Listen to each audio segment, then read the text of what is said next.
اگر رزق و روزی اللہ کے ہاتھ میں ہے تو کیا انسان کوشش کرنا چھوڑ دے؟ اور رزق و روزی میں برکت کا سبب کیا چیز ہوتی ہے؟ ان سوالوں کے جواب کو جانیں گے آج کے اس ایپیسوڈ میں۔ اعوذ باللہ من الشیطان الرجیم، بسم اللہ الرحمن الرحیم۔ ناظرین کرام، السلام علیکم۔ سبیل القرآن کے اس تفسیری پروگرام میں ایک بار پھر ہم آپ کو خوش آمدید کہتے ہیں۔ آج ہم سورہ شعراء کی 2 آیتوں کی تفسیر کو لے کر حاضر ہوئے ہیں۔ سب سے پہلے آیت نمبر 11 کی تفسیر کو جاننے کے لیے اس کی تلاوت اور ترجمے کو غور سے سنتے ہیں۔ كتاب أنزلناه إليك مبارك ليدبروا آياته وليتذكر أولو الألباب بسم الله الرحمن الرحيم فاطر السماوات والأرض جعل لكم من أنفسكم أزواجا ومن الأنعام أزواجا يذرأكم فيه ليس كمثله شيء وهو السميع البصير۔ سارے آسمان و زمین کا پیدا کرنے والا وہی ہے، اسی نے تمہارے لیے تمہاری ہی جنس کے جوڑ بنائے اور 4 پاؤں کے جوڑے بھی اسی نے بنائے۔ اس طرف تم کو پھیلاتا رہتا ہے، کوئی چیز اس کی مثل نہیں، اور وہ ہر چیز کو سنتا دیکھتا ہے۔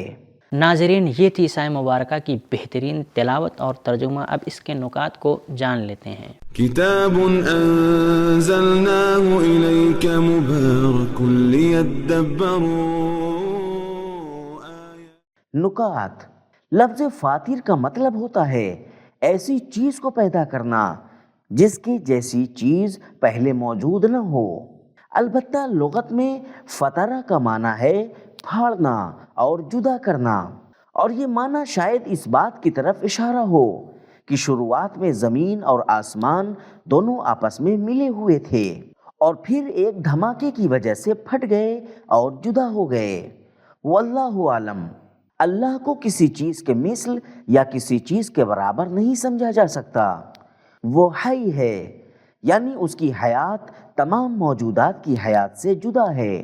دعائے جوشن کبیر میں ہم پڑھتے ہیں یا حیًّا قبل کل حی یا حیًّا بعد کل حی یا حی الذی لیس کمثلہ حی یا حی الذی لا یشارکہ حی یا حی الذی لا یحتاج الی حی یا حی الذی یمیت کل حی یا حی الذی یرزق کل حی یا حیا لم یرث الحیات من حی یا حی الذی یحیی الموتى یا حی یا قیوم لا تاخذہ سنۃ ولا نوم۔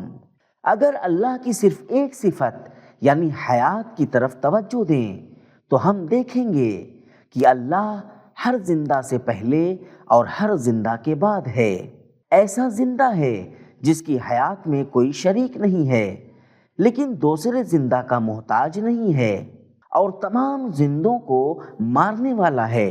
ناظرین، ہم نے بہترین نکات کو جان لیا ہے۔ اب عیسائی مبارکہ کے بہترین پیغام کو بھی سن لیتے ہیں۔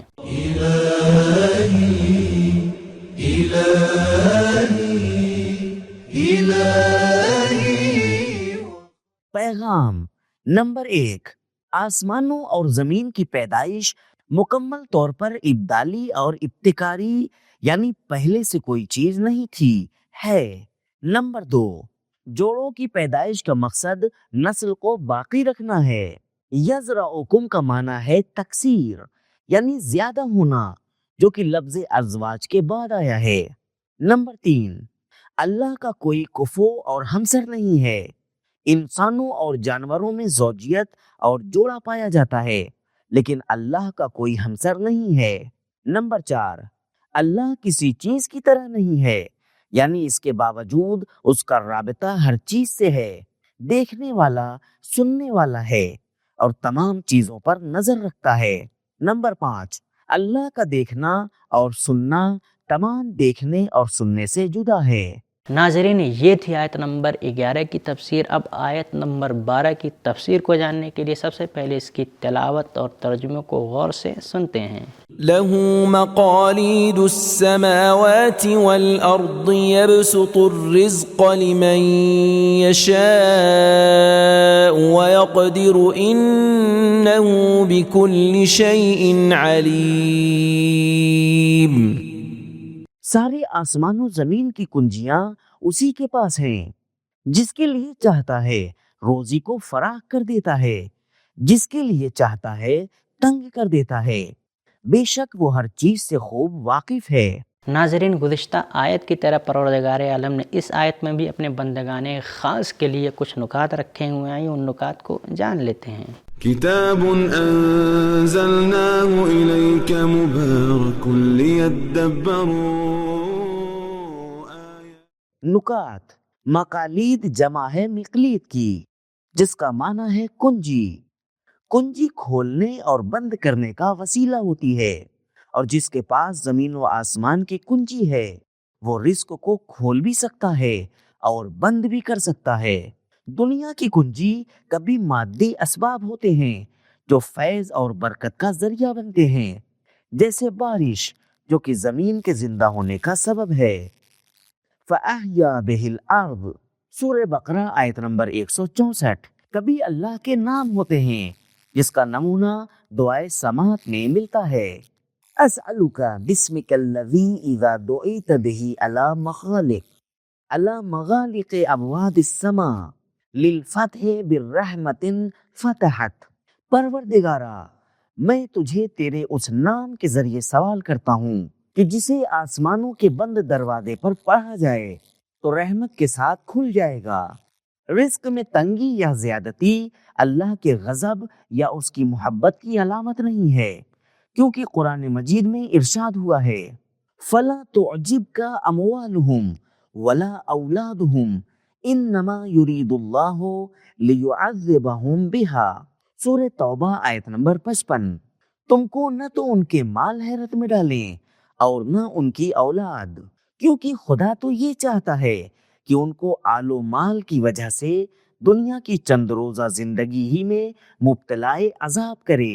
رزق و روزی کی تنگی یا زیادتی تو اللہ کے ہاتھ میں ہے، لیکن انسان کو بھی کوشش کرنا نہیں چھوڑنا چاہیے۔ قرآن مجید حکم دیتا ہے وَابْتَغُوا مِن فَضْلِ اللَّهِ، سورہ جمعہ آیت نمبر 10۔ اللہ کے فضل سے روزی کی تلاش کرو۔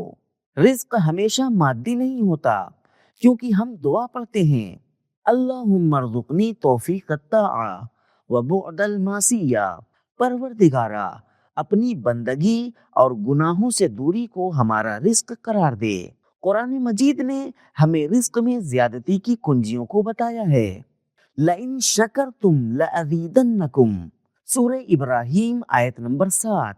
اگر میرا شکر کرو گے تو میں یقیناً تم پر نعمت کی زیادتی کروں گا۔ اسْتَغْفِرُوا رَبَّكُمْ يُرْسِلِ السَّمَاءَ عَلَيْكُمْ مِدْرَارًا، سورہ ہود آیت نمبر 52۔ اپنے پروردگار سے مغفرت کی دعا مانگو تو وہ تم پر موسلا دھار میں آسمان سے برسائے گا۔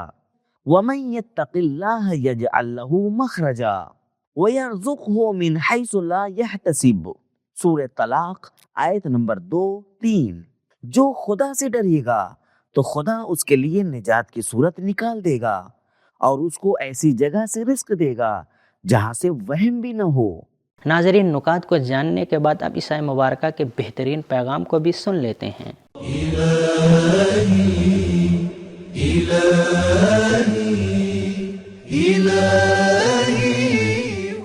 پیغام نمبر 1، دنیا پر اثر رکھنے والے عوامل اور اسباب صرف خدا کے ہاتھ میں ہیں۔ نمبر 2، رزق کی تنگی اور زیادتی کوئی اتفاقی بات نہیں ہے بلکہ خدائے حکیم کی طرف سے ہے۔ نمبر 3، رزق کے زیادہ ہونے کا ہوشیاری سے کوئی تعلق نہیں ہے، یہ تو اللہ کے اختیار میں ہے۔ نمبر 4، اللہ کا رزق تقسیم کرنا عالمانہ طور پر ہوتا ہے۔ تو ناظرین، آج کے ایپیسوڈ میں ہم نے جانا کہ رزق و روزی میں تنگی اور زیادتی اللہ کے ہاتھ میں ہے، لیکن انسان کو کوشش کرنا نہیں چھوڑنا چاہیے، کیونکہ قرآن مجید حکم دیتا ہے کہ روزی کو اللہ کے فضل سے تلاش کرو، اور قرآن مجید نے اللہ کا شکر کرنے، مغفرت کرنے اور اللہ سے ڈرنے کو رزق کی کنجی قرار دیا ہے۔ یہ تھا ہمارا آج کا ایپیسوڈ، ملتے ہیں اگلے ایپیسوڈ میں، تب تک کے لیے شکریہ، خدا حافظ۔ سبیل قرآن، قرآنی سماج کی پہچان۔